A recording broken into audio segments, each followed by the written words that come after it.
Salut! Je suis trop content de vous retrouver aujourd'hui pour cette petite vidéo point lecture. Je vais vous parler de mes lectures que j'ai effectuées dernièrement. Mais avant tout, je voulais vous remercier à nouveau. On est maintenant plus de 1000 sur la chaîne, c'est officiel. Et ben encore un grand merci. Ça fait 1 an et 1 mois que la chaîne a commencé. Je trouve ça trop cool. J'espère que ça va durer encore comme ça longtemps. J'aime bien ces échanges qu'on a, que ce soit en commentaire sur YouTube ou même sur Instagram. Je trouve ça trop cool de pouvoir échanger comme ça sur nos lectures. Donc encore une fois, merci et on passe au point lecture.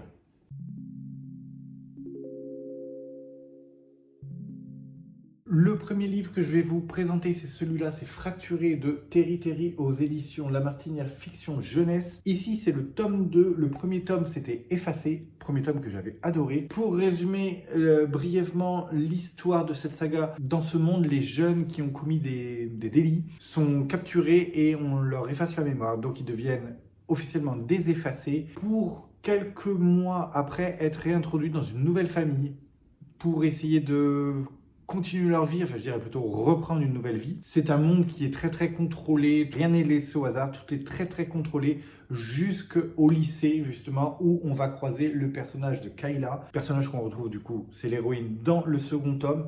Alors, le premier tome, je l'avais adoré, je l'avais pioché dans mon book calendar, j'avais vraiment aimé cette saga, j'avais trouvé un peu différente, vraiment sympa. Là, celui-là, pour l'instant, le tome 2, je l'ai mis en pause. Ça fait pas mal de temps qu'il est en pause. J'en suis même pas à la moitié. Je ne sais pas si je vais reprendre. Pour l'instant, je lui laisse encore le bénéfice du doute. C'est-à-dire que l'histoire est tout aussi bien, mais par contre, c'est très long. Ça tourne en rond, en fait. Ça n'avance pas trop. J'ai envie de savoir ce qui va se passer pour cette héroïne, mais surtout un peu dans ce monde. Ouais, je sais pas. Il manque quelque chose. Peut-être que je reprendrai ou pas. Je me laisse encore un peu de temps pour réfléchir. Ensuite, je vais vous parler de ce livre-là. Donc, c'est Survivante de Cédric Cyr aux éditions Michel Lafon. Là, on est sur un thriller bien sanglant. Dans ce livre, on va suivre 4 personnages principaux. Il y a Farah, il y a Kate, Tania et Cheryl. Ce sont toutes des survivantes.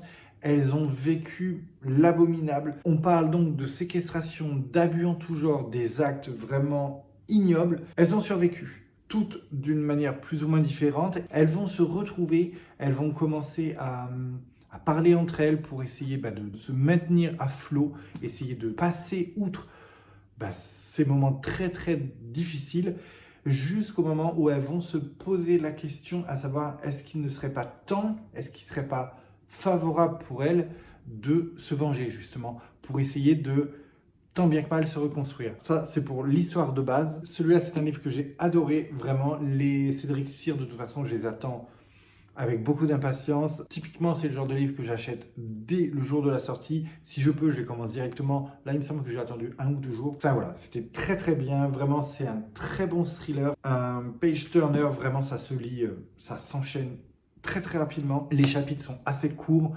avec beaucoup de suspense.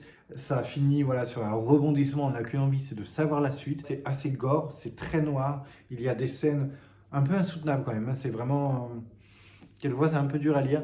Mais je trouve que c'est nécessaire pour vraiment comprendre cette notion de survivante, par où elles sont passées, contre quoi elles se battent. Parce qu'après, il faut essayer de vivre avec, mais surtout de continuer sa vie.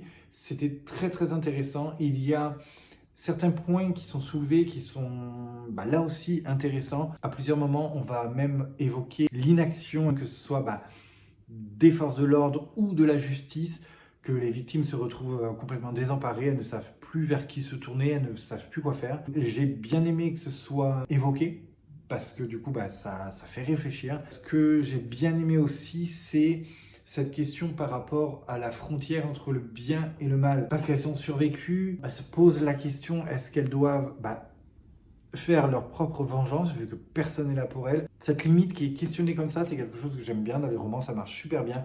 Là, c'est vraiment... Enfin, c'était un très bon livre, clairement. Je suis très content parce que j'ai lu tous les Cyr Cédric et je trouve que celui-là, c'est vraiment le plus abouti, j'ai envie de dire. Il est très bien et ça promet en fait. Si vous ne l'avez pas lu et si vous aimez les thrillers avec plein d'actions, plein de rebondissements, des choses qu'on ne voit pas venir et des scènes un peu gore quand même, franchement, allez-y.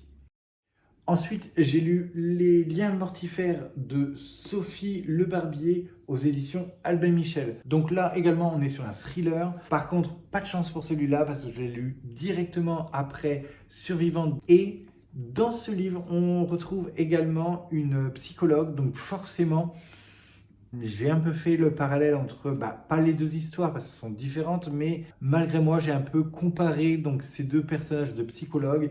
Et bon, là, ça a un peu moins bien marché. Pour le résumé de ce livre, je vais lire carrément la 4e de couverture parce que j'ai plus beaucoup de souvenirs de ce livre-là. Qui a tué la ravissante Ingrid et pourquoi? Sa sœur Léonie, psychologue trentenaire aussi vive que névrosée, tente de comprendre. En parallèle, Fanoto, une commandante de police atypique légèrement allumée, mais redoutable, mène l'enquête officielle. Je me rappelle quand j'avais trouvé en boîte à livres, j'avais lu que ça et ça m'avait un peu intrigué. Tandis que le mystère s'épaissit, les deux femmes unissent leurs forces pour démêler les liens mortifères d'une histoire dont les origines remontent à il y a fort longtemps, au cœur d'un village médiéval de l'Ardèche. Je me souvenais plus, donc voilà, j'ai bien fait de lire le résumé. Malgré le manque de souvenirs, je me rappelle quand même que pendant ma lecture, je trouvais que c'était une lecture sympa. Franchement, ça marchait bien. Comme indiqué dans le résumé, ici, on va vraiment disséquer un peu ces relations familiales un peu toxiques, un peu dérangeantes. Et on va aussi creuser autour de plein de mystères. C'était sympa, c'était un peu confus par moments, je me souviens. Mais voilà, c'était quand même une bonne lecture. Celui-là aussi, j'avais pioché dans mon book calendar. Ensuite, j'avais lu ce livre-là, donc Watership Down de Richard Adams aux éditions Monsieur Toussaint l'Ouverture. Alors déjà, la couverture là m'avait vraiment appelé. On est sur une belle édition. C'est Maison Toussaint l'Ouverture, donc souvent ils font de très très belles éditions. Donc déjà rien que ça, c'est du plaisir. Pour seul résumé de ce livre, en 4e de couverture, on a rien ne rend plus humble que d'arriver dans un endroit merveilleux et inconnu. Dans ce livre, on va suivre l'histoire d'une Garenne qui va devoir essayer de se trouver un nouvel endroit pour vivre parce que il me semble que l'endroit où ils sont est un peu menacé. Et aussi, il y a autre chose, c'est qu'ils n'ont pas de femelles avec eux, ils n'en ont pas beaucoup. Donc, tôt ou tard, ça va poser problème pour la prolifération justement de cette garenne. Donc, ils vont essayer d'aller chercher un peu plus loin un endroit où s'établir. C'est plein d'aventures, c'est très très malin. J'avais un peu d'appréhension avant de commencer ce livre parce que je savais justement que ça parlait de lapins. On suit des lapins non-stop. Donc, je m'étais dit, est-ce que le fait qu'il n'y ait pas d'humains, ça va pas me manquer? En fait, pas du tout. Clairement, c'est très très bien fait. Par moments, j'ai même oublié qu'on parlait de lapins. Enfin, voilà, ça aurait pu être des humains, c'était complètement pareil. J'ai trouvé que c'était très très intéressant. Il y a plein de sujets évoqués à travers cette histoire pour trouver un endroit où vivre. On va parler de tolérance, on va aussi évoquer le fait de ne jamais abandonner, de toujours essayer jusqu'au moment où on y arrive. J'ai trouvé que c'était très très bien. Ce livre, franchement, je l'ai trouvé parfait. J'ai trouvé que c'était très intéressant le fait de faire le parallèle comme ça entre une garenne et finalement les humains, parce qu'on est comparé. J'ai trouvé que c'était très très malin. On s'ennuie pas, il y a beaucoup d'aventures, il y a beaucoup de rebondissements aussi. Lapin rebondissement, je n'ai pas fait exprès, mais finalement, je suis content d'être passé au-dessus de mes appréhensions et d'avoir découvert ce petit bijou. Franchement, j'ai adoré. Un autre livre que j'ai lu, c'est celui-là, La dernière maison avant les bois de Catriona Ward aux éditions Sonatine. Encore une fois, ici, on est sur un thriller. C'est un livre qui était également dans mon book calendar. Pour le résumé de ce livre, on va suivre le personnage de Dee. C'est une jeune femme qui enquête encore sur la disparition de sa petite sœur qui était survenue 10 ans auparavant. Là, elle est sur la trace d'un suspect et elle va pas hésiter justement à complètement changer de vie et emménager dans un nouveau quartier pour se rapprocher au maximum de ce suspect. Du coup, elle va emménager directement sur une maison qui donne sur celle de ce fameux suspect. Dans cette fameuse maison, à la lisière de la forêt, vit Ted qui a l'air très très solitaire et lui aussi plein de mystères. Voilà pour le résumé vraiment très bref de cette histoire. J'ai vraiment pas envie d'en dire plus tellement chaque petite chose a son importance. C'était un très très bon livre. Vraiment, c'est pour l'instant un gros coup de cœur de ce début d'année. Je ne connaissais pas du tout cette autrice et C'était vraiment trop bien. C'est un thriller très bien ficelé. Je trouve que la structure du récit est vraiment géniale. On va avoir plein de petites séquences, des petits passages, des petits chapitres qui vont nous apporter des réponses à d'autres chapitres. Au fur et à mesure, le lecteur va essayer de remettre les pièces du puzzle en place. J'ai trouvé ça vraiment très intelligent et très bien fait. L'intrigue est vraiment très bien, alors qu'à la base elle est quand même assez banale, mais ce qui rend cette histoire vraiment trop bien, c'est les personnages. Les personnages, ils sont très détaillés, ils sont complexes. On sent qu'il y a eu vraiment beaucoup de recherches sur certains thèmes.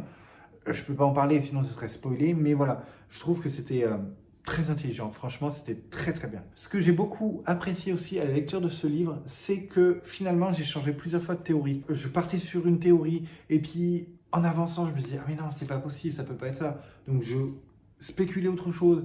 Enfin voilà, plusieurs fois comme ça, et j'ai trouvé que c'était très bien, parce qu'au final, ça en fait une lecture très active. On réfléchit en même temps. Ce que j'ai beaucoup aimé aussi dans ce livre, c'est qu'il y a des scènes qui peuvent paraître un peu anodines, mais finalement, grâce à des petits détails, on va les replacer dans telle temporalité. Ah oui, alors ça s'est passé avant ça. En fait, c'est un peu un cluedo. Bref, c'était une très bonne lecture. Je suis très content de l'avoir découvert, ce livre-là. J'en ai vu plein de bons retours aussi sur Instagram. Et du coup, ça en fait un de plus. Petite anecdote pour terminer avec ce livre-là. Je l'ai commencé le jour où sortait en librairie son nouveau livre. Et forcément, j'ai pas pu résister. Je l'ai déjà acheté. Un cri dans le désert. Ce que j'adore, franchement, ce que je trouve très bien, c'est qu'il y a une cohérence entre les deux ouvrages. Ça, je trouve ça génial. On est sur la même typo. On a cet arbre un peu comme ça, un peu mort sur la couverture. Rien que pour ça, un grand merci à Sonatine, parce que franchement, dans la bibliothèque, ça va faire trop beau. Et j'ai tellement hâte de le commencer. Je suis impatient. J'espère que ce sera bien. J'ai pas lu le résumé parce que je n'aime pas connaître les histoires avant. J'espère que ce sera aussi bien. Dernièrement, j'ai lu aussi Annihilation de Jeff Vandermeer aux éditions Le Livre de Poche. Donc là, c'est le tome 1. Ici, Autorité, le tome 2. Si vous avez vu mon dernier vlog, j'en parle longuement. C'était un processus, cette lecture. Et du coup, à la suite, j'ai lu Autorité. Je ne vais pas en parler tout de suite parce qu'il reste le tome 3 de cette trilogie du Rempart Sud.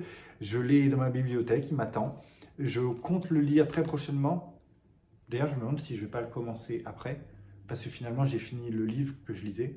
Donc oui, je vais peut-être le commencer directement. Et voilà, je pense que je vous en parlerai directement quand j'aurai lu le 3e. Voilà pour ce point lecture, tous les derniers livres lus. Alors cette fois-ci, c'est vrai que c'était beaucoup du thriller, avec un gros coup de cœur pour celui-là, le Catriona Award. N'hésitez pas dans les commentaires à me dire si vous connaissez certains de ces livres ou même si je vous ai donné envie d'en découvrir. La vidéo est terminée, j'espère qu'elle vous aura plu. Je voulais juste encore vous remercier, on est de plus en plus nombreux sur la chaîne et je trouve ça vraiment trop cool. Comme d'habitude, vous pouvez me retrouver sur mon Instagram et en attendant, je retourne lire. Enfin, vous voyez, c'est dur. Commencer le prochain. Ah merde, j'arrive pas.